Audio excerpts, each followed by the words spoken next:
fire up the seltzer machine again.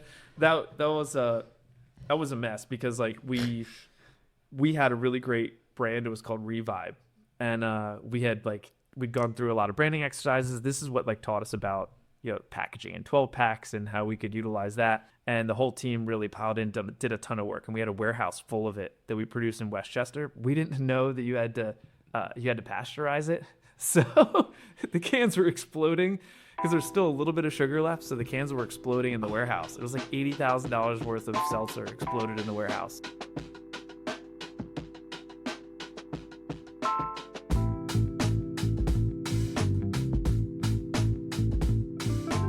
Welcome back to the Brew Dat Podcast. I'm your host, Richie Tevlin, joined as always by Evan Blum. And today we have on Tim Floros from LeVante Brewing. How's it going, guys? Going well. First off, I just want to say thank you to our sponsor, Zilka & Co. Zilka & Co. is a American, I guess, grain company. They just started getting into brewing supplies, so kind of very relevant right now with the tariffs coming in. But hit up Brad Adelson. We're very happy to have them on.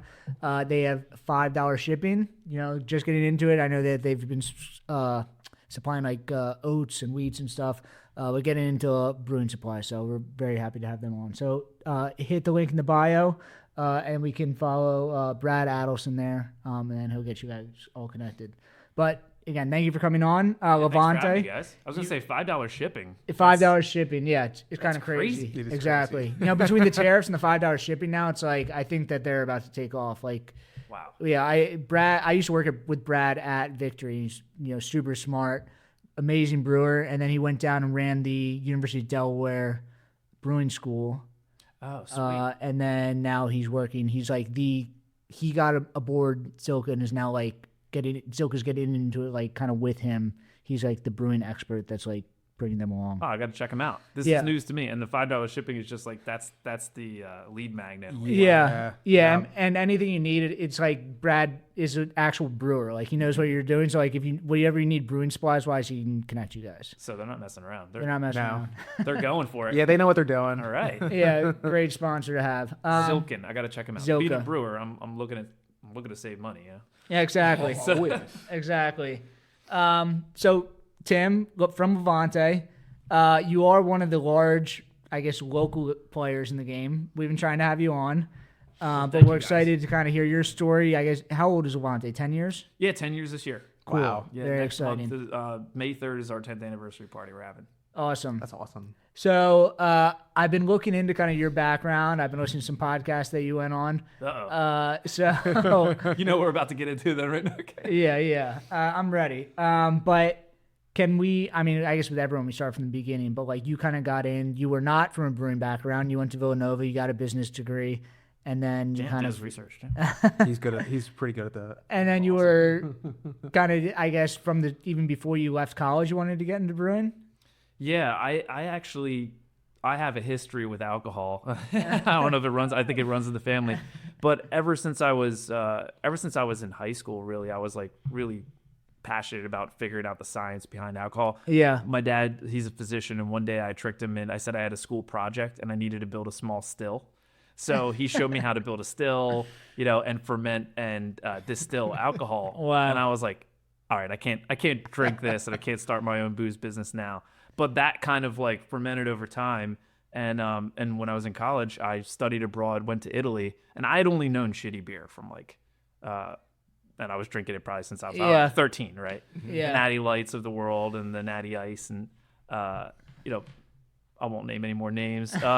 But when I went to Italy, I think I just like caught the bug for artisanal craft, whether it was food, whether it was wine, olive oil, and I got to learn a lot about.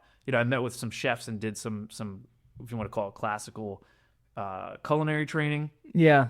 Went and toured some wineries and got like the behind the scenes winery tours, and then I even went to like an olive oil pressing facility like way out in the country in the Marche region. And I was like, and a pasta making plant too, like all handmade pasta. So it was like I think I had a kind of similar story. Like I was not into beer before I wanted to get into beer. I just liked the idea of this like artisanal craftsman, like small business. Yeah, I like being connected and like being part of culture. Like I was just like, I jumped right into it before I even really understood it. Very similar. I mean, so you know how it is. Like it's you you kind of know what you like before you even know and what you want to do before you even really know. I came back from Italy. I was going to Villanova at the time, and I just joined the entrepreneurship program there. Nice. This is the first year they were doing that. So a small group of people. You wrote a business plan, and they taught you how to pitch investors. We actually pitched our business plan to the CEO of LinkedIn. Wow. No way. And that's sick. We won. Our business plan won. He took us out to dinner in the city. What was the business plan? So it actually wasn't beer related at all. It was called yourcollegepad.com. So it was a website. There was no there was very little on-site housing for students back then. So we created this website, kind of like rent.com for students, where all the townships around the university, the housing had to be like approved housing for students. So we hooked students up with approved housing, and we monetized it on the landlord side. So we had the landlords pay to get their listings on the site. Was it real? It was real. We launched it. Oh, wow. Cool. It didn't last very long, being a college project. Yeah. But it lasted a couple months. We got to see it operate.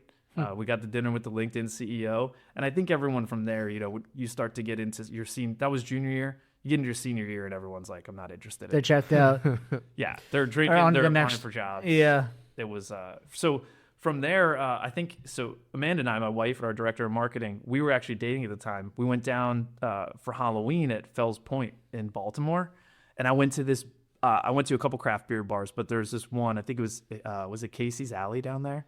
Or Casey's Craft House. Yeah. It was crazy. I'm drinking all these craft beers, and I didn't even know it. I didn't even know what they were at the time, but I'm like, oh, it's pretty good. And after we left the bar scene, probably like 2 a.m. at this point, we stopped by this little bottle shop, and this guy popped out of nowhere when I'm looking at beer, and he hands me a 6-pack of Dogfish Head 60-minute bottles, and he's like, buy these, you won't regret it. So I bought them. I cracked the top when we got back to our friend's house, and I just sniffed the bottle, and I blacked out from there on. I got obsessed with craft beer. I read every book that I could. Being in business and wanting to start another business, I was like, craft beer and business, it makes sense.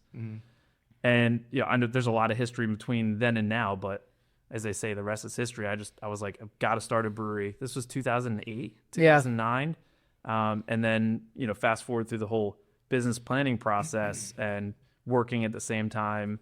And, just living life, we ended up starting the business in 2015. So 10 years ago, and I've been running it and going. And how that initial business start, like how did you actually kick that off? Was it just a tap room? Did you have like an actual brew, like you were brewing your own beer? Like what was the initial kind of like step into brewing? So it started off like really, I guess a lot of brewers' experience is the same now, where like it started off where it was home brewing. Yeah. But I knew that I wanted to start a brewery right away. So I was reading everything. I was trying to be really scientific and professional about everything. So couple first batches in my college dorm. I wouldn't have drank them, but we did. We were like, yeah, it's good. I don't want another one though. I'm cool. Hand me a natty. But I think that it started off with home brewing. It just got bigger and bigger, and I just kind of sunk more money into my brewing equipment. Yeah. And then the beers just started getting better and better, and thankfully people kept drinking them. But actually starting LeVante, like, what did you guys step into like a 10-barrel system, or like when you actually like initially kicked off? Yeah. We had a 1-barrel system. Oh, really? 1 barrel? Yeah, we drove out to where did we drive out to? Kansas City, and there was a guy. No way. There was a guy. His wife was making him get rid of his brewing system in the basement. So I guess they were having a baby, and she was like, "Get the shit out of my house." So we loaded up. Me and my brother-in-law we had started the brewery at that time together, and we loaded it up on a trailer and drove like through the night home, and just couldn't wait to get it set up. So we found a little spot in Westchester, where we are now. Actually, we had room to expand, and we could rent more space. And we started on that 1 barrel. And just a little tap room and just brewing there? At the time, it wasn't even legal to have a tap room on a brewer's license. Wow. So we actually started brewing beer in like, I think it was like January or February. And when we opened in 2015, it was the summer of 2015. The law still hadn't passed to allow us to sell. Was it going to? It had to. Yeah, be they were right talking after about that, it. right? Okay. I think there was all this talk about allowing, because you had to have this brew pub license, which was like a full liquor license back then. Yeah. Kind of like, it was kind of like Jersey, how that's set up now, where it's like, yeah, it was similar. Backward rules. It wasn't anywhere open as it is now. Okay. So like what we had to do was, it was kind of weird. Like we would have people come through for a tour, kind of like Jersey. Yeah. And we would sell them a little 5-ounce glass. Yeah. And then for like $8 or $12, and we were allowed to give people like 3-4 ounce pours legally. I mean, sometimes beer would find its way, and we could sell growlers and kegs, and that's it. Wow. But just as we opened and started really getting going, I would say it was like spring or summer that year, 2015. The law changed, so we were like, "Shit, open up a picnic table, drill some taps through the wall of our cooler, and let's start selling pints." And then it grew, and something changed every week from there on. So that was like right at the start of your business, kind of. What did that do to your? Timed that up perfectly. Got pretty lucky. What did that do to your business plan that you were writing up? Like, how did that change that like so quickly? It flipped it upside down, because we were like, we wrote a business plan that was, when I say we, it was, myself and several other like-minded investors that got involved. We wrote a business plan together. I think there was 15 of us. Oh, wow. Now there are like 5 or 6, because people get disinterested. Yeah. Or they're not a good fit. Were they all involved somehow, or it was mostly you and a couple other people? Or I would say like maybe half the people, a little bit more than half, were involved. Yeah. But then there were just like a few of us that worked it full time. Like Yeah. my business partner, he's still with us today, like living but also part of the business. Paul, he and I brewed for 9 days straight on that 1-barrel system. Just to get beer For our grand opening. We called it Hell Week. We're Navy SEALs of the brewing world. So we go through Hell Week, right? We have all this beer, and we open up, and I don't think social media was a thing back then, but it wasn't huge. Mm-hmm. So we put out this grand opening announcement, and we figured like maybe 100 people will show up. It was like almost 900 people showed up. Wow. And we just got killed. And there were kids like running around the brewery area that was under construction, and there was lines outside, and people were just hanging in the parking lot. And they wiped us out. We had to close for 3 weeks. So it's the 3 weeks. best problem to have. Oh, the feeling was just like, wow, like this, we picked the right spot. Yeah. We picked the right profession, the right industry. And that was an amazing feeling. What was those first couple beers? Oh man. So we had the Chief IPA, which was kind of like our first recipe, that West Coast style IPA, like high IBU, 7.5%. Got a little bit of the Crystal 40, Crystal 60 malts in it. Yeah. And we had the Bianco Belgian Wit, and we had the Birra di LeVante. And I think we might have had like a session IPA too at the time. It was kind of like a Lagunitas. Yeah. Like the what's the Lagunitas? Daytime, kind of similar to that, or the all day IPA. Mm-hmm. So LeVante is Italian, Lagunitas Italian. Is that like you guys took a ton of inspiration from Lagunitas? They were big. Well, they were like huge at the time. They were. I mean, they were like Lagunitas IPA was like by far the number one selling IPA in the country. Yeah. Oh, it rocked. It still rocks. Yeah. And I actually got the chance to go out there. I want to say it might have been 2010. Yeah.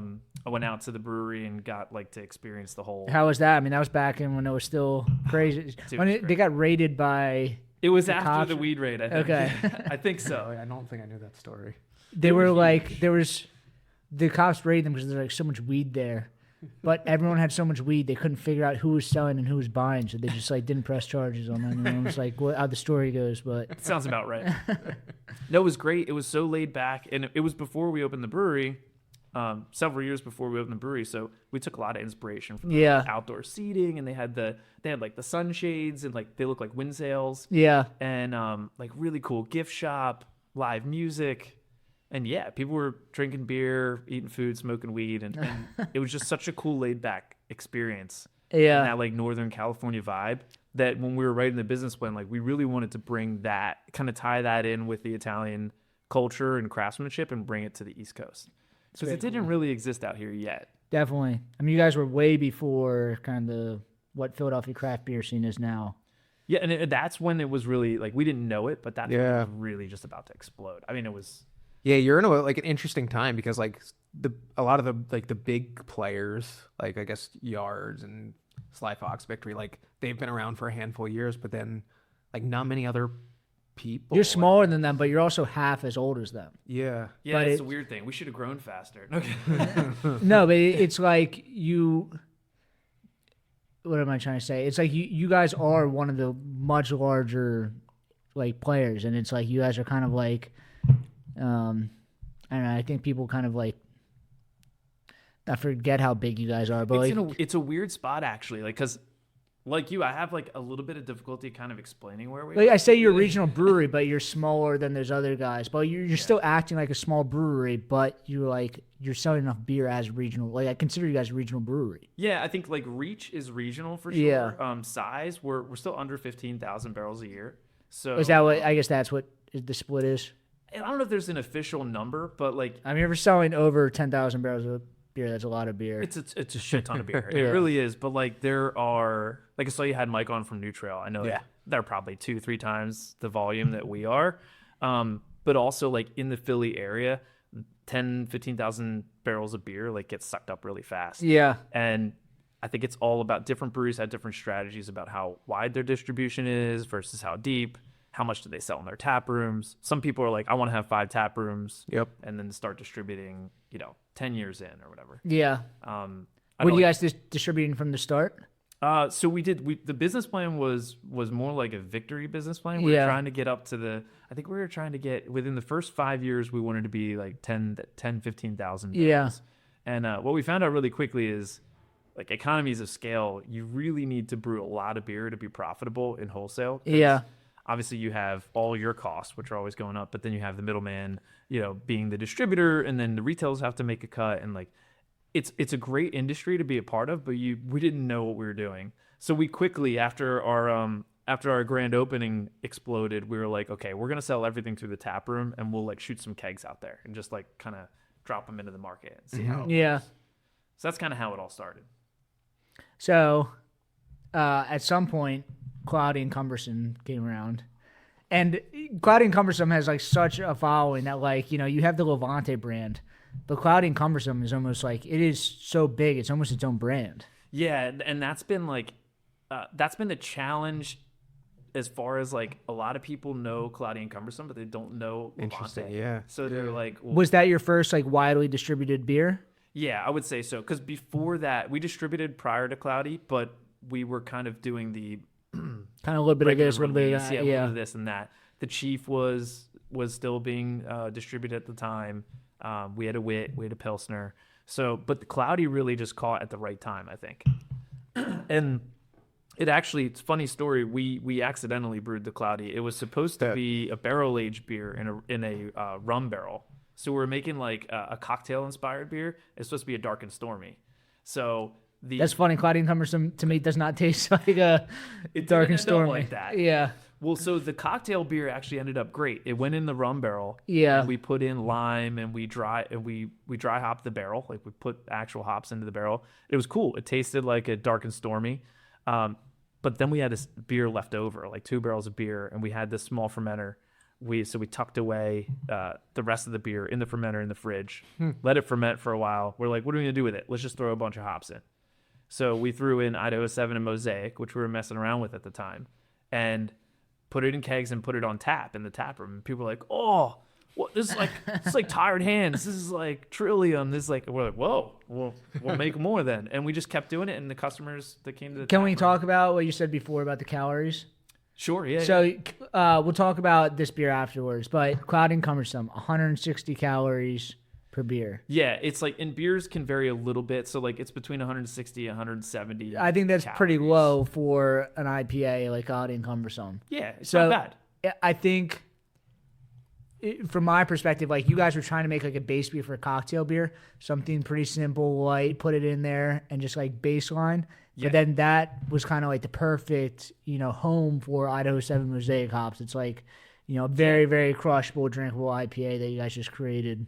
We had no idea, but it just became a beer that you could sit down and have 4, 5, 6 of. Yeah. Not condoning having 6 Cloudies in a sitting, but you can. Yeah. And so that translated really well into the wholesale market where bars wanted a good value. They wanted a full flavor beer and they wanted it at a good value as far as price, but it needed to turn because you needed. And when did that come out? That came out in, I want to say it was 2017. Okay. I think it was. So 2 That's years in. still really early. It is hazy, right? It's hazy, yeah. Yeah, it's like that's really early on in like kind of the hazy beer craze. We were messing around with, I would say, probably early 2017 is when that came out. And then we started really messing around with hazies and just going like however many thousands of pounds of oats and wheat you can actually throw into this batch and how much hops can we put in. So we were doing those can releases where you guys people were really hot. I mean, like I remember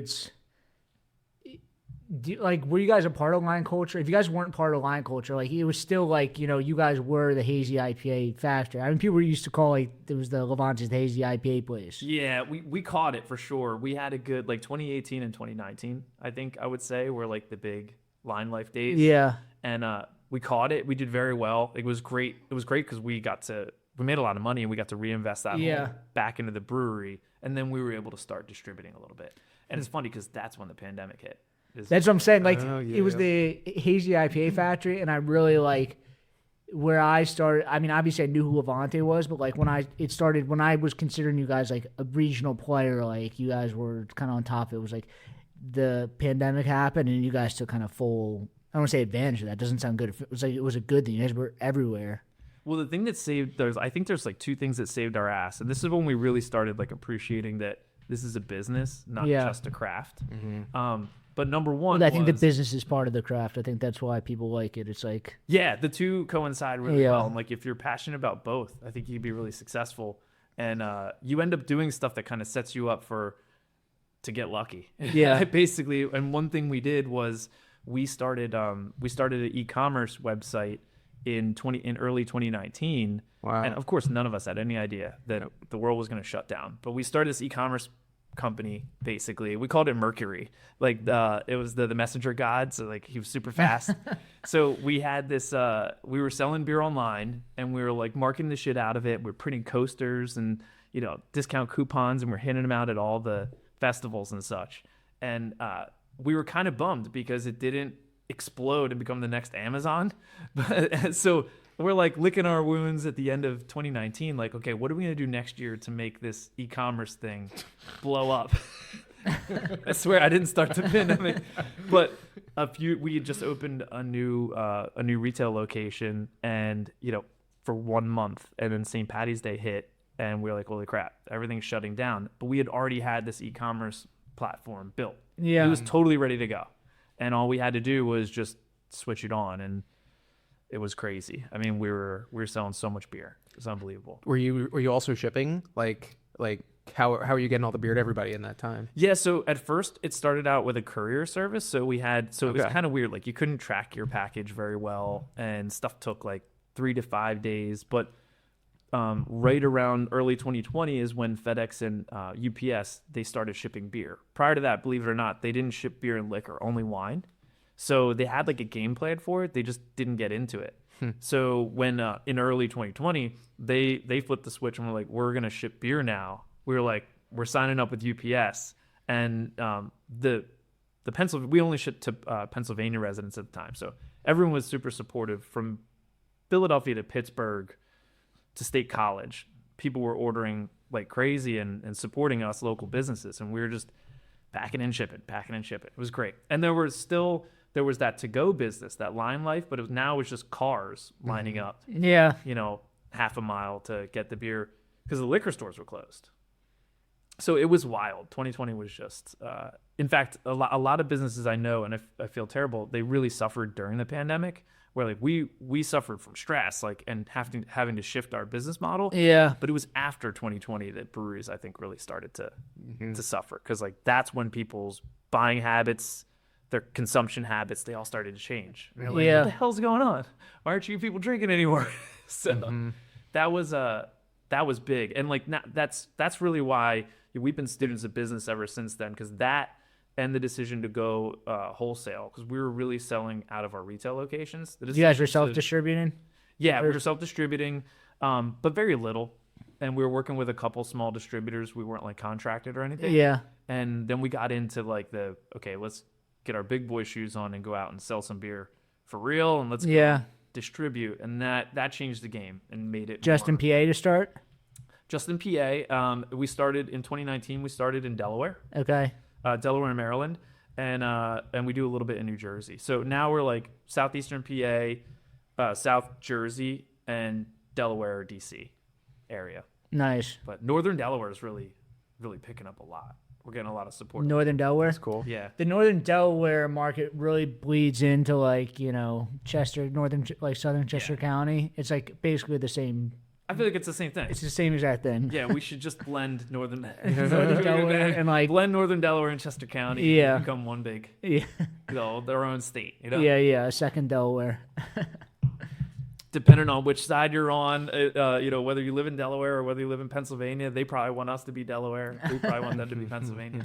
I don't take sides as long as people are drinking. This episode of the Brewdat podcast is brought to you by Zilka & Co., your trusted regional brewing supply partner. Family owned for over 100 years of business, Zilka delivers world-class products at competitive prices with flat $5 delivery fee.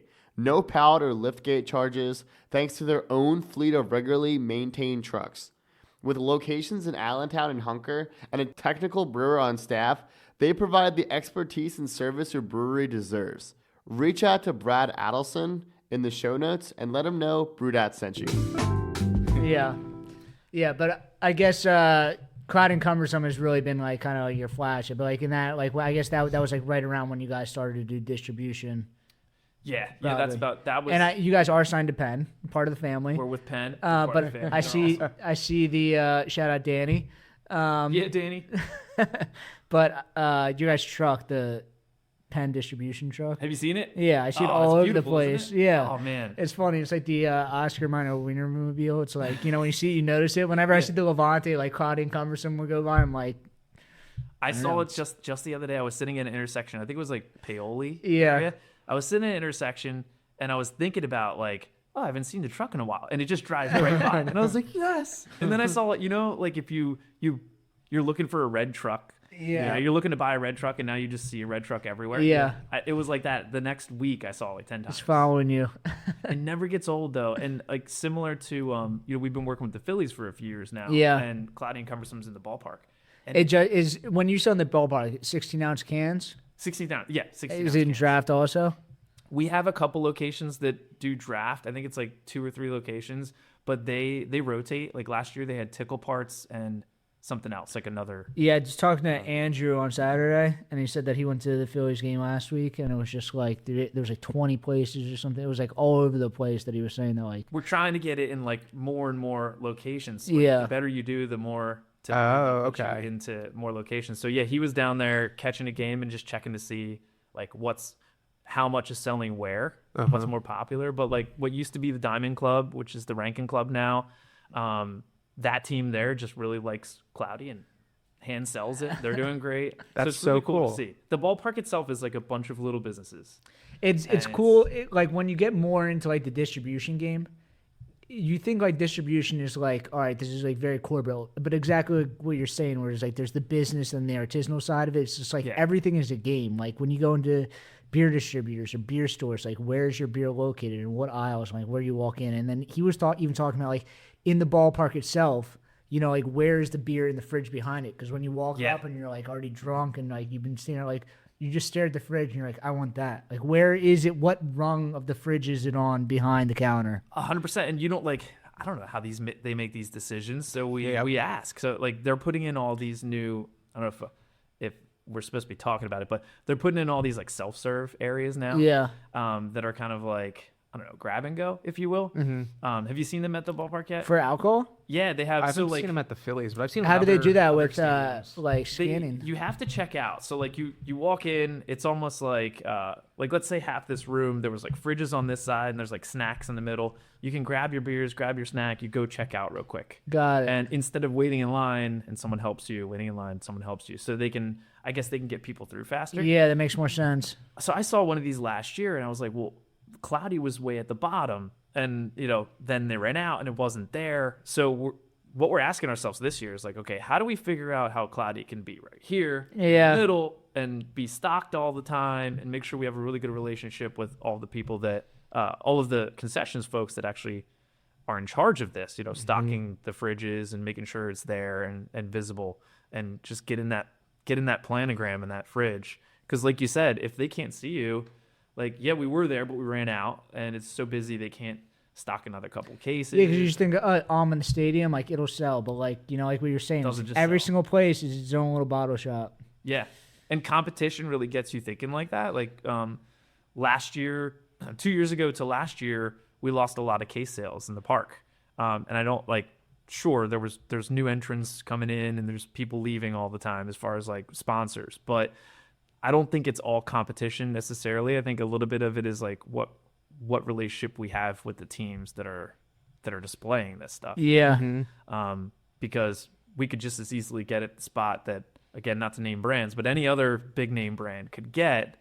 Some of them have sponsorships that are like crazy dollars. That you can't. They get their own fridge. Yeah. But if we're in there with everyone else, why can't we be the third rung up instead of the bottom? Yeah, and just like there's micro adjustments that just like make a huge difference. Yeah. In fact, we used to have a beer called Micro Movements, and it was about that. When we brewed, we made like little mini changes every time. And in our tap room, like at first it was just a picnic table, and then it would be, you know, a small bar. Yeah. And then we added bathrooms instead of the porta potty outside. So like these little changes that make a big difference. That's so cool. In anything really. Yeah. How was getting like the beer into the stadium the first time? Like how electric was that? Oh man, and it was so awesome, and it never gets old. In fact, our head brewer at the time, Greg Harris. Shout out to Greg and Teresa Harris. They both worked at the Phillies, and Teresa still does. So they hooked us up with the Phillies corporate. And they just so happened to love our beers. So we had them out to the beer garden, met, talked about how we could form a partnership. Yeah. And they were just kind of kicking off this whole, like, we're going to bring in a bunch of craft brewers. Instead of having like 3 big sponsors, we're going to have 1 or 2. And then maybe like 10 or 15 craft sponsors. Yeah. So they just changed it the year of. Because I know the NFL has like $1 billion deal with Anheuser-Busch, but it's got to be, I don't even know how those deals are set up. You know, it's part of their deal is like, you know, they get a portion of it for craft or something. I guess baseball's probably different than football, but. Yeah, and like I'm not an expert in all of their contracts, but the stadiums themselves have like the Phillies. Like there's the MLB, right? Like they have these partnerships. Yeah. And the Phillies themselves have the partnerships. They have like their own. Yeah. So I think they have wiggle room to make their own deals as well. Yeah. And I think that's where they changed how they were going to do things. And they work with Aramark and the leadership at Aramark. There's a gentleman named Richie. Is that do you have to sell it to Aramark? Like how does that work? Like Aramark is kind of like the. Yeah, we have a sponsorship agreement with the Phillies, and then Aramark, we really, buys the beer and puts it. They're the ones that actually run the concessions there. Yeah, they run they run everything. So, in fact, one year it was last year, we were taking the whole team out to like a Phillies game for an outing. Yeah. And it just so happens that night Aramark was on strike. And we're like, no, we're not going to be able to drink any beer at our brewery outing. But they ended up hiring in like temps or something like that, and I'm gonna get in trouble talking about strikes, but they hired in temps, and everything went off without a hitch. And I was driving some guy to, it was this stadium worker at Citizens Bank, and he had me stop at a liquor store on the way there and bought a whole handle of Captain Morgan to bring it into the game. Wait, he was drinking it and working? He was working. He was like in all his gear, and he bought a handle and like brought it. He like brought a duffel bag and brought it in. I was like, all right, no wonder these hot dogs take so long. But yeah, man, he was feeling it. Yeah, I believe it. Maybe they were having a little staff party back there. Oh, maybe yeah. I guess like we don't get into strikes, but maybe it's too stressful or something. Yeah, but that's why I just make and sell beer, man. It's it's not rocket science. Yeah. Nice. So I guess you have Cloudy and Cumbersome. And then Tickle Parts is kind of your number 2? I would say so. Definitely as far as like top sales is Cloudy and then Tickle. Yeah. For sure. And then can we talk about this now? So this is lightly cloudy. I told you before, low-cal IPAs are my favorite type of beer. Yeah. They have the flavor, and then also like, you can drink 1 million of them. It's like they're not filling. They have like all the flavor. This is great. I mean, so much. Now that we're picking up cans, I feel like I have to have. This might be my Italian blood. The beer itself, I noticed we got old labels on here that don't have the calories in the front. See, I'm always thinking about This has it on. That one sounds good. Yeah.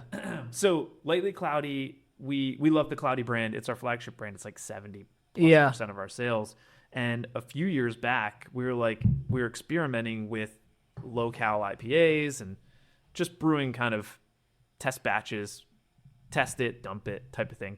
You kind of have to when you don't hit the mark, maybe like 3 or 4 times. And then we realized throughout the process, and we had to get everything tested for calories, which is an expensive, long waiting process. So you brew a beer, you send samples off, you spend like $1,000 to get it tested for calories. Are you sending it to the government, or is it like third-party things and you submit those to the third party? Okay. Yeah, there's this lab. We'll give them a shout out. I call them Badass. It's BDAS Lab. But we send our stuff to Badass, and they turn it around pretty quickly, like a few weeks to do all those tests. And then you find out you didn't hit the mark, and you're like, shit, it's like 170 calories. Like, what did we do wrong? So at the same time, we're testing all these other beers. We're testing Pilsners, we're testing IPAs, double IPAs, pastry stouts. Yeah. And it would amaze you at the calories in some of these things. And I don't remember exactly all of them. But what I remember is we had our Pilsner right next to, we had our Pilsner, and we had the Birra di LeVante, and we had Cloudy. We had them tested, and they were both between like 160 and 170 calories. And I was like, this doesn't make any sense. A Pilsner's lighter, right? So we're like, oh shit, it's what we're putting in, like what's different between them. The alcohol percentage is almost exactly the same. In fact, Cloudy is higher.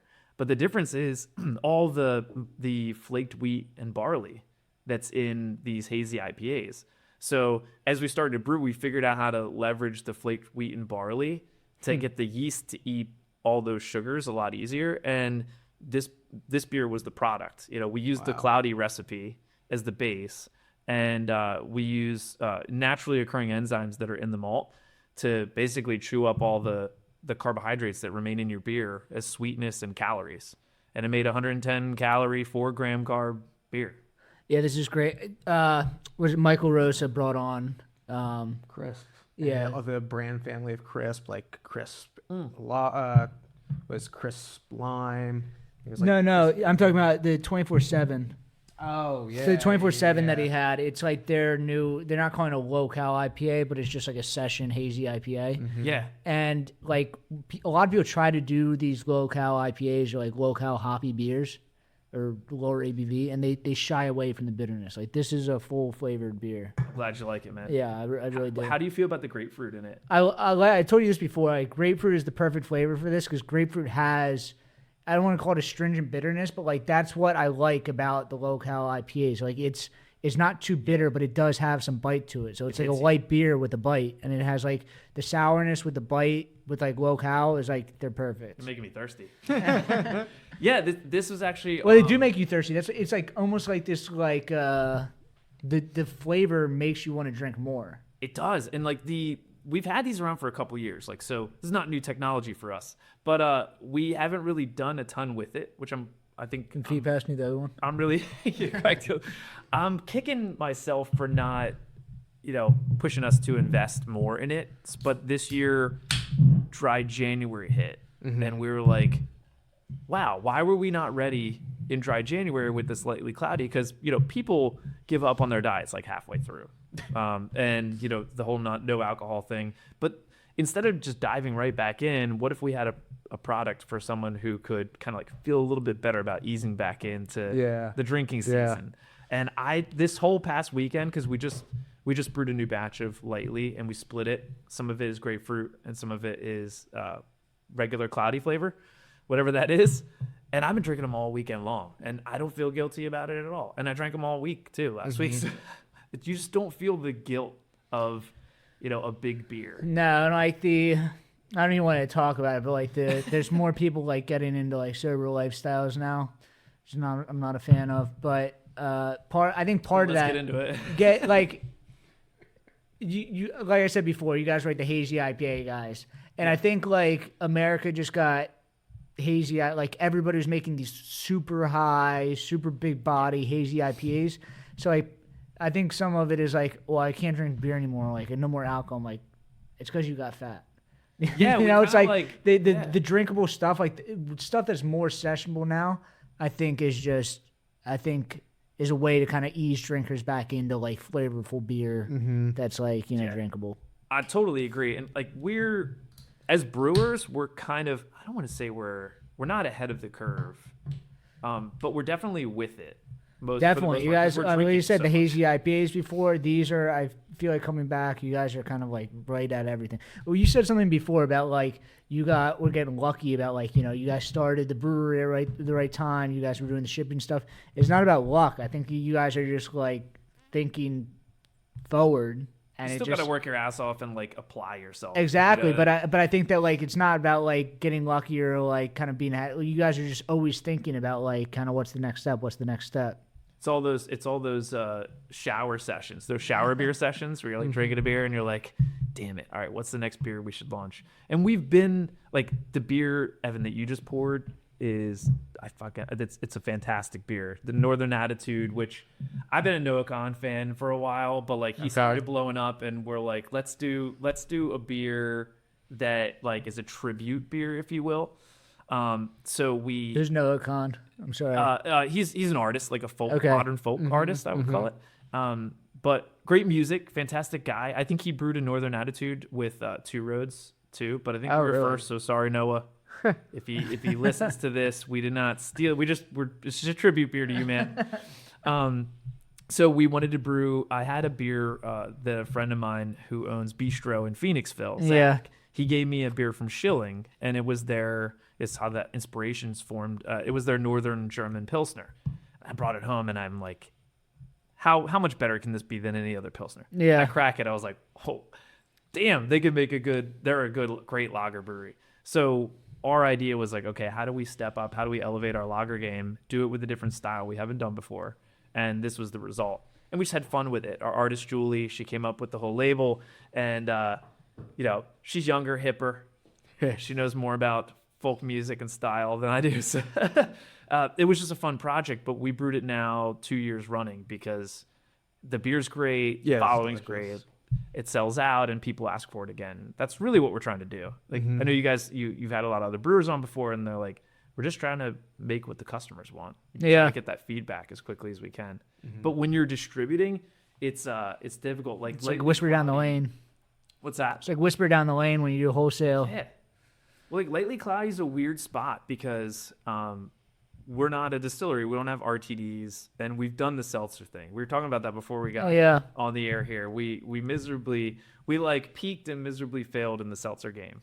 Well, I feel like seltzers are kind of just like in general, like peaked and to me, seltzers an RTD is a premium a better version of a seltzer, and I think teas have a lot of legs. I think beer's a lot of legs, but that middle ground, the seltzers, I don't think it'll ever go away. I think that there's always going to be some portion of it there, but it's like it is not. If you're going to drink a seltzer, you're probably just going to drink RTD. I think the carbonation's a big part of it too. It's like people are going away. If you're shying away from everything, then just shy away from the carbonation also. Yeah. But I think. Well, like beer. Have you ever? I know I'm switching topics like a million miles a minute, but like. Have you guys ever seen on social media the proper way to pour beer so all the carbonation doesn't get stuck in your gut? Yeah. I religiously pour the shit out of my beer now. And really? I don't want all that carbonation. The John Taffer video. Yeah, it was the John Taffer, Love the that bar guy. rescue guy, right? Love him. Who was do you know this is I was listening to this podcast the other day. I don't even know if this is kind of a reach. Who had the Anheuser-Busch account in Philly before Penn? Starts with the M. Metz? Oh, Gretz. Was it Gretz? Or no. Mueller, maybe? No, I forget what it is. But whoever that family was, they... I was listening to something that they were saying. Like, he was talking about... It was like 2 or 3 years ago, but he was talking about, like, the seltzers... about how they were taking away, but he was talking like seltzer was a type of beer, and the state considers seltzer made by breweries it's a fermented malt beverage. It's a malt beverage. So if you think about super macro, a seltzer is almost like a beer. It's just the lightest form of a beer. 100%, yeah, and that's why I think there's a different science behind making them, and unfortunately we spent like 2 years trying to figure it out Yeah. and failed on the quality front. But it's a different science, but it's the same thing. You're fermenting sugarcane instead of malt, malt barley and wheat and such. So there's a different water profile. There's different, it's a lot more like the first stages of making rum than it is beer, but, or champagne almost. It's actually mostly like making champagne because it's a high ABV sugary champagne, and then you have to like do it just right, water profile, yeast profile, and then you have to like dose it with the right amount of nutrient at the right times, and then you get this clean. It's amazing. You go from like really shitty champagne-y tasting seltzer at the beginning of your projects, and you move forward, and now you have this like neutral, almost like sweet kind of fruity beverage. Yeah. And you're like, wow, it's 11%. I just have to get great water to water it down with, and carbonate it, and then add flavor, and you're done. Yeah. That's the process. That's all she wrote. Yeah. Hundreds of thousands of dollars later. Yeah. Lots of experimentation. It's not as clean tasting as the RTDs. Like, you got High Noon or Stateside. It's just vodka, water, and flavoring. And there's you don't get any cleaner than that, I don't think. So that's hard. And then they're low calorie naturally, whereas the seltzers are naturally. But now you know how to make it. I think, like you said before about like the distro beers, just like, well, you guys didn't even know how to do it, and then and then it turns out you did need to know how to do it, and you guys already knew how to do it. Like there might be something going on in the future that it might not just be straight up seltzer, but it might be a seltzer beer blend combo thing. But you guys already understand that, and you guys can just jump right into it. Then we'll be like fire up the seltzer machine again. That was a mess because like we had a really great brand. It was called Revibe, and we'd gone through a lot of branding exercises. This is what taught us about packaging and 12 packs and how we could utilize that. And we had a great brewer at the time, Matt, who spearheaded the program of inventing all these seltzer recipes. And the whole team really piled in, did a ton of work, and we had a warehouse full of it that we produced in Westchester. We didn't know that you had to pasteurize it, so the cans were exploding because there's still a little bit of sugar left. So the cans were exploding in the warehouse. It was like $80,000 worth of seltzer exploded in the warehouse. Oh my! And unfortunately, some exploded on the shelf. And at that same time, we had a contract brewer that was brewing it. SBC, Susquehanna Brewing Company. Yeah. They brewed it right and pasteurized it. And the trucks were getting basically loaded up, and we started getting all these to send to us. But we started we have a warehouse blowing up. There's seltzer blowing up everywhere. Seriously, there were missiles just going off everywhere. And then grocery stores, which we work really hard to get into, and they start firing us left and right. We're just getting calls like, "Oh, your shit sucks. It's blowing up on our shelves. We can't sell it." And we're like, "We can't save this." So I feel like the brand has gone through some shit before. Tumultuous. Make some bad decisions, or just you don't know anything else. You don't know, and just like we said, get lucky sometimes where you're prepared, you're ready to go. You could also work really hard and have a warehouse full of stuff right before seltzer season, the summer seltzer season hits, and it blows up. Yeah. So it's a little bit of a mixed bag. Yeah, definitely. Everything's a learning process, I guess. For sure, 100%. Well, but long story short, I'm glad you like the Lightly Cloudy. Yes. We kind of went off on a tangent there. So I noticed, but I don't even know if we mentioned it, you do have the nutrition facts on the labels. We do. We felt that's important. Because for me anyhow, I don't drink a ton of beer during the week. I know that sounds bad, a brewer admitting that, but I just I'm super healthy during the week. I'm a busy business person, have 3 kids. And I'm always going, trying to stay hydrated, working out. And I know we were talking about before, I do martial arts as well. So I'm into the sporting world, but I still like beer. So I've been experimenting whenever we brew Lightly Cloudy. I'm okay, how much of this can I drink? It still work out, it still feel good, still feel on point, but it's a few a night. It's much better than drinking an IPA, sure, a full strength IPA. And 4 grams carbohydrates. You said that before. A lot of people ask how many calories, but it's the carbohydrates is a lot of. That's what gets me, man. And it's a good step. I mean, you want you described almost how people describe the reason they drink Athletic or beers like that, just for that for the taste. They still want to drink and they want to feel that, but they also either don't want like the full like actual. Oh, this is beer barely part of it. more calories than Athletic. So Well, yeah, that's That's what I'm saying. It's like the same. It's almost in the same lane with still being alcoholic. still has booze. yeah, that's what I'm saying. Yes, Yeah. I agree with that. I'm pro this. Yes, this is Well, I much for appreciate yours. It's a weird spot because and I don't mean this I don't mean this to be mean to other breweries, but I've not had a good low-cal IPA. I just haven't had one, and it's maybe because I bought it old on the shelf or whatever. But we tried a lot of these things in the whole process, and there just wasn't one that even nearly stacked up to its regular. I think people just aren't making like exactly what we said with Mike before.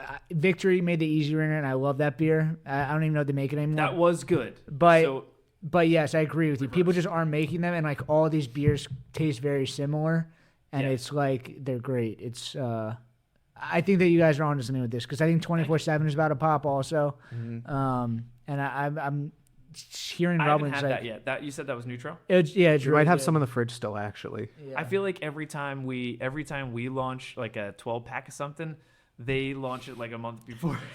Well, you guys Mike's are on both point. you guys are both forward thinking, and it's we talked with him about like zigging when other people are zagging, and it's just like there's a lot of people that are trying to stay small right now. It's just like, well, wholesale doesn't make sense, but like now everyone is just trying to like just stay as small as possible, open up a tap room, and just like take the 3 blocks around them and just sell them. But everyone's kind of doing. They're trying to do that to be different, but everyone is now doing that, and it's There's a lot of opportunity in that, I feel like, because there's people who are pulling in their horns, and it's kind of like the stock market, right? Like if like everybody's selling, at some point in time, like it's going to hit a bottom and you want to buy. yeah. So, but as a brewer, as a business owner, it's tough to be like, okay, I'm going to expand what everyone else is pulling in their horns. But if you have the resources and you have the expertise and stuff, you should totally do it. How do you feel like you're seeing this? Do you think that there's less competition because there's less small people trying to get in, or do you think that it's getting more difficult because the beer market is shrinking slightly and kind of prices getting more involved? Do you think it's like easier or harder to wholesale now? I think there's more competition no matter what, because like if it isn't in beer, It's in FMBs, RTDs, or all these other things. Yeah, whatever. It's Ryan Reynolds gin or who knows, right? So it's more competition all the time. That's always like kind of eating up a piece of the pie, if you will. But I don't know. I see more opportunity because I think that even if beer is shrinking year over year a little bit, it's not that much. But like if craft is shrinking year over year a little bit, like there are people who are getting more. people are conservative. talking about like the world is ending. Craft shrunk minus 0.1%. It's not that big. Yeah, it's not that big of a Yeah. The issue is that there are a lot of pressures. Like their costs are increasing. Yeah. People don't want to spend as much money, so like it's not just competitive from a brand perspective. It's competitive on price more so than it probably has. Yeah, the been. overall beer market is struggling beyond just the branding. My personal opinion, and probably everyone will get mad at me about this, is like beer should cost a lot more. Craft beer should cost a lot more because it has stayed the same. Let's just take a 12-pack of IPA, right? Yeah. The ceiling that you can sell a 12-pack of IPA for, like $24.99, has been that way for like 4 years, maybe 5, maybe even longer. I haven't been doing 12-packs that long. But I look at it, I'm like, it's not going up. Everyone needs to raise their prices because I know what their costs are. And I think brewers are afraid to do that. So I keep going back to the same guy, Matz. I can't remember this guy's name, and it's killing me. But he was saying I'll have to look it up. when there was like a price war with Anheuser-Busch and they were having to raise the price on Anheuser-Busch cans to bars, all the bar managers would get angry because they would be like, we're going to raise these prices, everyone's going to complain. And what they were telling the bar managers was basically like, but raise your price and just blame it on us. Yeah. So maybe it might be that like, almost like kind of like, a back end way of doing it. Like you can almost take these tariffs even before the money hits you to kind of use it as an excuse to raise the prices, and people don't feel bad. They're not like coming at you for raising the prices. Yeah. They're taking it as like, oh, well, the prices are going to. It's the economy. It's the economy, and you can kind of push it on naturally, and then once the price goes up, you don't have to bring it back down at that point. It kind of can just stay at that. I don't think most people know this, but like the price of grain and cans and fuel and personnel has gone up Yeah. way more than the cost of beer has gone up. Yeah. I don't know how brewers do it. So like I do think, unfortunately, it's not that I think just brewers have gotten much smarter. Like the brewers now today are way smarter. They're way more efficient. So like they're making the beer cheaper to produce on their end to kind of make up for that because they're just way better brewers. But it's not getting pushed up naturally. Like at some point everyone's gonna have to raise their price. Well, I mean, that's a good point. And I think the problem with that, though, is that like when you have businesses and companies that are really industrious and efficient, all of those gains, muscle gains, the profit gains, all those profit gains should be profit rather than, so like if a brewer's making 10% profit, like a craft brewer's making 10% profit, the big brewers are making 20, 30% profit. The brewer's getting more efficient, the craft brewer's getting more efficient, and the extra profit that they gained from being more efficient just goes into trying to keep the price where it is and be more competitive. Mm-hmm. So it's really the study of like the craft brewing business to me has been like ongoing and just insane. And like not to throw a bomb in the whole thing and have everyone raise all their prices, but it should. We're behind. Beer's behind because I think it's not. Well, I think they're gonna have to. There's a lot of brands like Outlaw is. You can buy a keg of Outlaw for $35. You can buy a case for $7. They're doing this rebate program right now where it's just like it costs. That's insane. It's $14 for a case, but it's buy one get one free. That's crazy. I haven't heard of it. Is it local? Yeah, it's national. They're losing money, but it's just like a way for them to kind of just steal market share. Yeah, but could be a great plan. It is. It's like it's like this macro like business idea of just like if you can, you're betting on the fact that you can steal market share so that like eventually people are like Uber did this, where they made it super cheap. Everyone started using Uber, and now you have to use Uber. But it's like it's it's risky because now it's like people like us can't compete with $7 a case. But at some point, like it's going to compete with them anyway. We're not going to compete with them anyway. But it's just like stuff like that, kind of like. At some point, they're gonna crash, and then we might like also take because I think we have to all remember we're craft brewers too. So I always get in my head like, oh my gosh, look at what that brewery's doing over there, or what that brewery's doing over there. But we all have different businesses, we all have different cost models, we all have different talent pools. So even like with Lightly Cloudy, like the NA thing, a lot of our customers have been asking for NAs, but we decided it's not in our wheelhouse. Like, and what we learned from our past failures, if you will, is like you need to be set up. You would have to properly contract, brew a lot of it, pasteurize it, and put a ton of money and resources into marketing campaigns to move all that volume and price it right. So you get into it and you're like, is that really like, are we elevating craft beer by just coming out with an NA beer just like everyone else? Yeah. Or can we elevate our craft, like within the talent pool that we have and the resources we have, to come out with something that tastes great, but is kind of think differently than everybody else. Yeah, just a little bit different. Yeah. Mm-hmm. Which I got to give it to Neutral. They do a really good job with that. Trogs has been doing an awesome job with that too. Like Trogs has been killing it. Yeah. It's coming out with all kinds of stuff. And there's a lot of scrappy craft brewers out there of all sizes. But for the craft brewers that are listening, like, I think that we all just need to like turn back to the business of things and look at it and see like, hey, if it costs this much to brew and you need this much profit, don't just like for the sake of competition, try to keep your prices down low. With craft beer is like a valuable thing, and it's not a commodity. We should just like, what is craft beer worth? And we should all probably come together as a group where like it's not like this price where you're like everyone's failing, but like you're all failing because like you're all fighting to steal market share from people but still not make any money. But like if you all just raise your prices, then it's like instead of failing together. Yeah. It's a good point, and it's like you can be successful, like, but I think the bigger breweries are gonna be more successful when it comes to the volume game, and there will be a lot of smaller breweries that. They just didn't realize their value, so they tried to compete on price, and that's not where they should compete. They should compete on their brand, the value of their brand, the service they provide their customer, and they should charge what it's worth rather than just trying to get under $24.99 a 12-pack. There's a lot of beers that I would pay more for than $24.99 for a 12-pack. Yeah, but So yeah, that's like it gets deep in the pricing stratosphere, but we'll see it. I think we're just predicting the future a little bit. Craft beer is going up. No one has to do anything. You'll just do it because you need profit. Yes. But and it's been tough. Like when we've not gone through many price increases in the market. So recently we've been upping it a little bit, not significant. I don't know, like 10% on draft. I think it is, and even less in package. And it's really scary.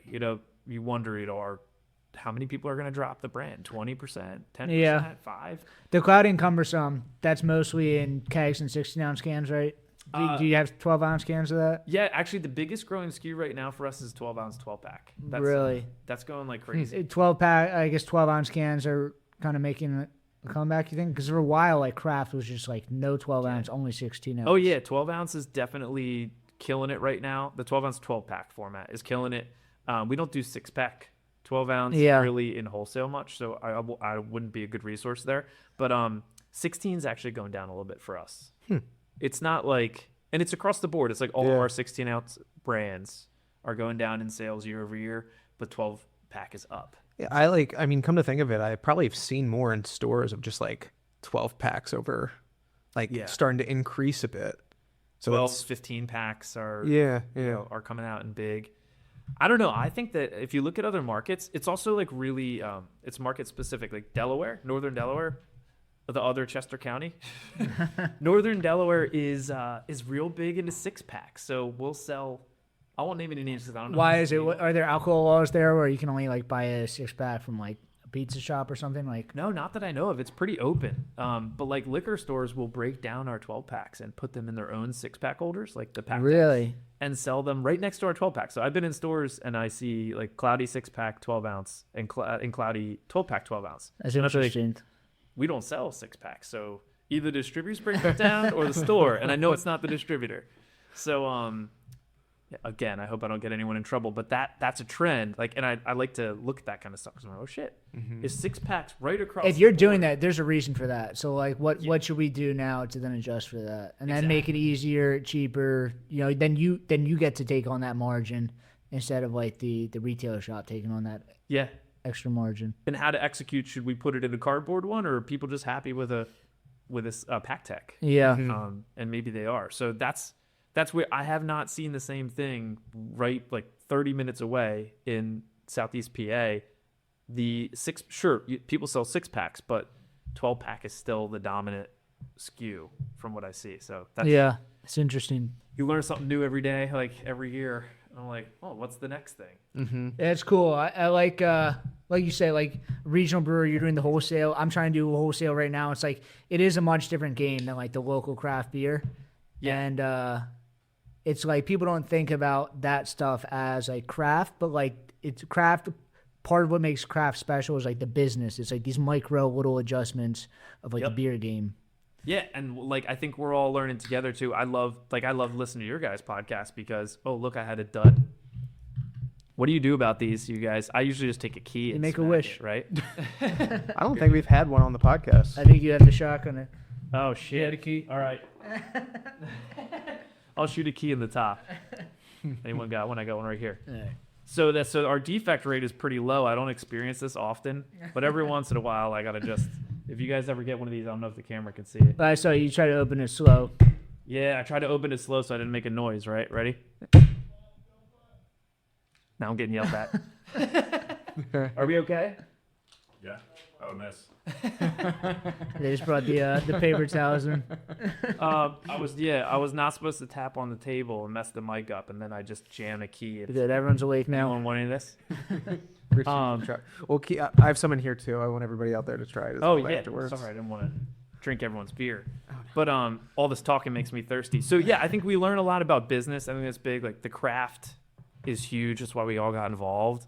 But like at least what I found, and even more so recently, is like the more you pay attention to the business, the more you actually fall in love with the craft and how they come together. I mean, like I said before, like the way you went to Italy and you were like, I like the idea of like this craft, and it's just like, that's really what drew me in. It was like reading the books from like Sam Calagione and stuff about how they built the business. It was before I even got into the brewing. I thought it was interesting, the business of beer. Yeah, 100%. And like, oh, Sam's story is so cool. Sam and Mariah and how they did all that. They were like the pioneers. Yeah. And speaking of Delaware, they're in like coastal Delaware. Yeah. Anyone who's like tried to sell beer in coastal Delaware, it's still not like, it's getting much better. Much better. Like, can you imagine 20 years ago? How many bars were there even to sell beer in? So they invented craft beer around here. Yeah. Basically. So it's cool to like look at read those battle stories. And So speaking of that, so I guess you and your wife work together? we do, yes. Yeah. Was she a part of it from the beginning? So she was always a part of it from the beginning, but she like one of us had to keep a full-time job. Yeah. So the other could quit. So I worked at the time when we started the brewery. I worked in like consulting. Cool. It was financial and clinical healthcare consulting. Yeah. So mostly like accounting and stuff. And and she was in the fashion world, like working for like Lilly Pulitzer. I don't know if I pronounced that right, Nordstrom and such. And she was in the marketing and web marketing. Cool. So she stayed involved from like a branding and marketing standpoint. And actually one of her colleagues came on as our artist Awesome. full time before she even came on. But then, so in 2020, so I guess 5 years in, she came on full time. Also a great year for both of you not to have a job. And it's been great because you would think that we talk about business all the time. We don't. It's like in between kids screaming because we have 3 small kids at home. But so we talk business in between them screaming. We meet once a week, but she leads our marketing and creative team. And then I lead the brewing and business. And That's very cool. yeah, it works pretty well. I mean, I think that I don't know what I would have done without like someone with that expertise, like the operational and like project management expertise, because I am the opposite. I'm like a creative, I'm disorganized, and I just like fly off on I have shiny object syndrome. And it's like, whoa, squirrel. So I get that a lot, and she keeps us on track there, especially when you get into craft beer. Like, I want to brew that next thing. Well, how well did it sell last time? You know, just the brewers drank it. So yeah, it's Well, we loved liked it. it. Yeah. yeah. Hey, and it's caused.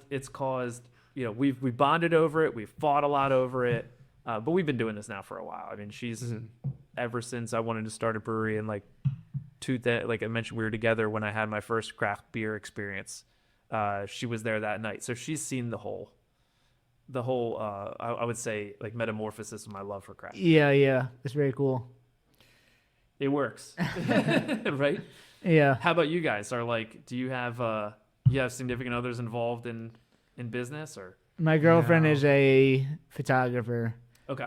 And yeah, if you look at my Instagram, those aren't me taking the pictures. No, that's not your skill. No, and she's like an amazing designer. Like, she's just like an artist. So it's like a lot of like what I'm trying to do is like very like either super high level, like I'm just thinking about the beer, or like, you know, I think I'm a space cadet. And it's like she kind of like pulls it and was just like, this is really stupid. Like, you need to like, and I doesn't say like that, but like thinks about like an actual brand. Points you in the right direction. Yeah. Yeah. Yeah, my significant other's outside. His name is Cole. Cole executes all of the a lot of the crazy ideas that I've like come up with. Like, you were a part of the can crusher thing we did. Yeah, that was awesome. Yeah, I so thought like it was fun. it was an absolute blast. But Cole was like, let's put this together, sort of thing, and like makes all that happen. And Yeah, so it's a balance. It's a great balance. Would you say like creative types definitely need like an organized like type? Would you call it type A personality? Yeah. Is- Yeah, I'm not a type A person, but I all my friends in my life that I'm like closest with, and Monica, it's like they're like type A people. So it's like I pair well with like I'm like so scatterbrained, but like, you know, between all my best friends and like my brother and like everybody that I'm closest with is like everyone's super type A. They're like not like me at all. So it's like I feel like I need something. Either they ground you or whichever way it works. But it works. Yeah, 100%. Yeah. I'm very up here, also very like cloudy, I guess you could say sometimes. Jump in the clouds. But then Cole is very like Cole's on the ground. cumbersome. Right? Yeah, Cole's cumbersome. That's why we call it cloudy and cumbersome, right? It's like you can't have one without the other. Really. Yeah. Yeah, but I think that's been the story of business too. It's like you have these personalities that and people come and go, which is a tough part, but you have these personalities that have to round out. I do want to ask you this, like on a personal Yeah. level, like, you know, like I'm going through this now. I'm trying to build this business, trying to get this thing off the ground. It was your idea about like, you know, you were the one that like, I want to start this brewery. But then you brought all these people together. Like, what was it like kind of like building a team of people? Like, was there something that like you kind of latched onto first? Like, I don't understand this. I need help with this. Or you just kind of like brought your idea out there and was just like, does anyone else feel like this is a real thing? Like, how can you kind of be a part of this as well? Well, like you, I mean, the good thing is that like we had craft beer to bond over, but we brought together, and some of this was on purpose and some was by accident, but like when you're starting a brewery and you just need money and effort from people, Yeah. you start to overlook some of the things, and without the experience, you don't really know like how to build a well-rounded team. So you kind of just bring in everyone who like gets along well together for the most part, and you know, is passionate about the beer and the product. Yeah. But also has a skill set they could bring to the table. And I think that we did a really good job of that starting out. But like as the business grew, the stress started to mount, and you know, certain people had to pay attention to their day job and other people had to pay attention to the brewery. And I think that's where like the rubber met the road Yeah. kind of. And then we had to be like, okay, so some people we had to, you know, buy out and, you know, and have the full-time kind of operators take over, just because, you know, there wasn't enough income for full-time salaries and things. Yeah. Like that. So those are the tough conversations. Like me, if you get to know me, I really don't like to have. Like, I don't like firing people. Yeah. I don't like telling a business partner that, you know, I'd like to buy them out and then not be involved anymore. Yeah. But you really do have to set up the business, like, as best as you can for the business. And now that I know It's his that, own like, person. It's like you have to treat it like it's a, you know, it's not just your hobby. It's, you know, you have to keep this thing Yeah. alive. and it may seem selfish, like, oh, you know, you just want to run this thing yourself, but no, really, there has to be a chain of command. There has to be a hierarchy. You have to be able to make decisions. Yeah. Also, you need to be able to delegate really well. You can't do it all yourself. So it's that like dichotomy in business that I learned. It's great to have. You're always going to butt heads and disagree with people, but you want to make sure everyone's aligned.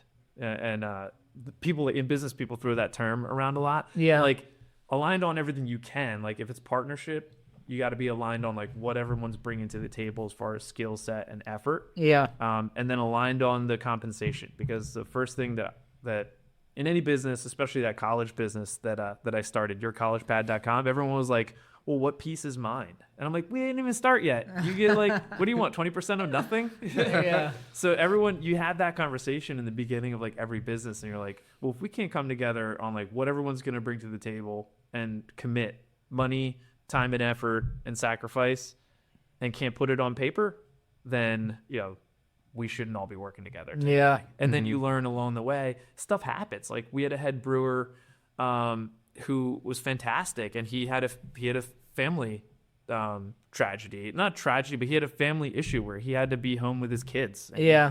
he couldn't be a full-time brewer anymore, and it was like all of a sudden.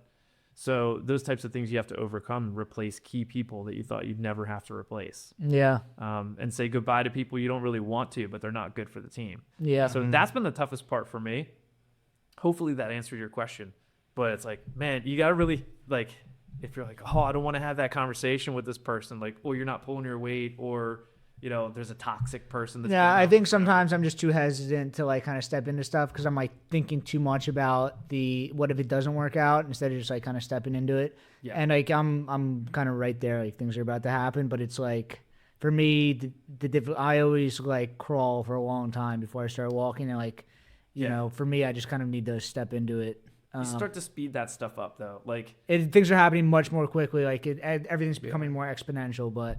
it's like magic, right? It's like you start to realize. Yeah, but like you, it's like I started this off like just by myself. So like then bringing other people on, it's just like at what point do I start to like delegate that and like kind of break that off into other things? Because the business is not me. The business is its own thing, and as much as I'm running it, you know, like I need to do what's best for the business, not just it's not me. Like, you know? the one big thing that like if I wish I would have done earlier on, instead of, you know, we all talk about the business plan and having a plan, and we conflate that with strategy, and it's not the same thing. And I've only learned this over like the past 2 years. So strategy is separate from your plan. You build your plan off your strategy, and your strategy starts with, depending on what framework you use, it's your winning aspiration or your vision, right? Yeah. So I was lucky enough 2 years ago, or a year and a half, almost 2 years, to be introduced to a gentleman, Billy Olson. He used to be the CEO of Guinness, and he became my mentor and started working with the group. A good mentor. A great mentor, fantastic. In fact, I just spoke with him today. But he started looking at he first time I met with him, we went out to lunch, and the running joke is I forgot my wallet. I was like, it's not because I'm poor, Billy, even though I am. Just because you're really rich. You're rich. No, okay. So we went out to lunch, and I had this long list of shit on a piece of paper that I needed to focus on, and he was like, Tip. He didn't even know me. He was like, no. He just circled something on the paper and then just gave it back to me, and it was distribution. He's like, your distribution's fucked up. He's like, fix it. That's the one thing you need to focus on. And I was like, wow. That was that easy for you, dude. Like, you can just figure. And so I trusted him. Yeah. I did that. You still have to operate the business, but fix that. That's actually when we started working with Penn. And it was huge. It was huge for our business. It was I think that thing getting get you wrapped up and stuff, and just kind of figure out what the actual issue is, and then go for it. It was like working with the wrong partners is going to kill your business. So fix that first. Get the right partner. And that's when Penn was willing to work together. So we're like, oh shit, okay, now we got a great partner. What's the next thing we focus on? And then we work that out into okay, what's the strategy? And it starts with, what are you actually trying to do? And if anyone's interested, there's a great book. It's Playing to Win, which is it's like the Procter and Gamble, how they grew their whole empire and how they built their strategy in 5 simple, kind of a graph of 5 simple decisions they had to make. Yeah, that's gonna be my next book. Yeah, it's 100%. I'll get you. I'll shoot you a picture of the title. But so we read that together, and he's like, okay, let's lay out what the strategy is for LeVante, why you're doing it. What's your winning aspiration? What's your playing field? You're over here in why are you distributing in Louisiana? That's not even in your, in the stadium. You know what I mean? Yeah. So those type of decisions really lead you down to okay, what skill sets do you need on the team? And that's where I think that's where we are now. Is after developing strategy and getting the right partnerships, then you put together the plan, and then you figure out, okay, what resources do I need for that plan?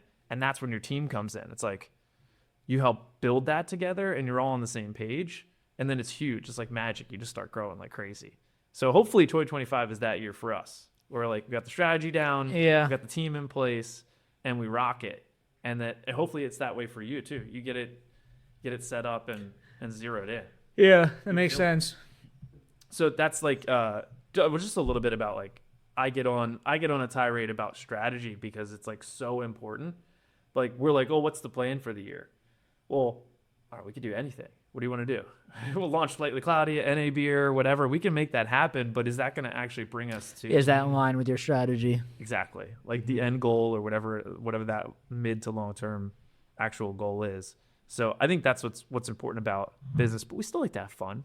Brew Northern German style Pilsners and shit like that. Definitely. But yeah, I think that's business in a nutshell. Is really just figuring out strategy from your actual plan and the difference between the two, and then just focusing on figuring out what you need to do to make that happen. Yeah, makes sense. Don't give into your shiny object syndrome. Yes, yeah. The focus is big, right? Yeah. So yeah, I mean, is that as you grow, are you finding that planning becomes more important? And for me, it was always I don't have a lot of capital myself, so it was always I don't want to take the wrong step because there's not much wiggle room right now. Yeah. So it's always just trying to kind of figure out what's right. But yeah, I see the market's changing all the time right now, but I think the market is always changing all the time. So it's trying to figure out what I'm doing and then just kind of stepping into it. I'm right there. I have a lot of the stuff figured out, but it's just kind of putting the final pieces together right now. Yeah, but, certainly been there. Yeah. Well, let me know if there's ever a time you want to run by plans or anything like that. Yeah, I probably will, because I have some more questions about wholesale that I want to run by you. But right now, the wholesale is doing great for me right now. Penn's been amazing. Good. It's more the taproom stuff that I'm trying to make sure I do the right thing with that. Whole different business. Yes. Right? I've learned the wholesale business. Now let me learn. I'm learning the wholesale business. Now let me learn taproom business. Well, I mean, I feel like this is great to be in because you get to meet a lot of people who specialize. That's really good. Yeah. Like you meet brewers who like the taproom business, like the retail and hospitality is their thing.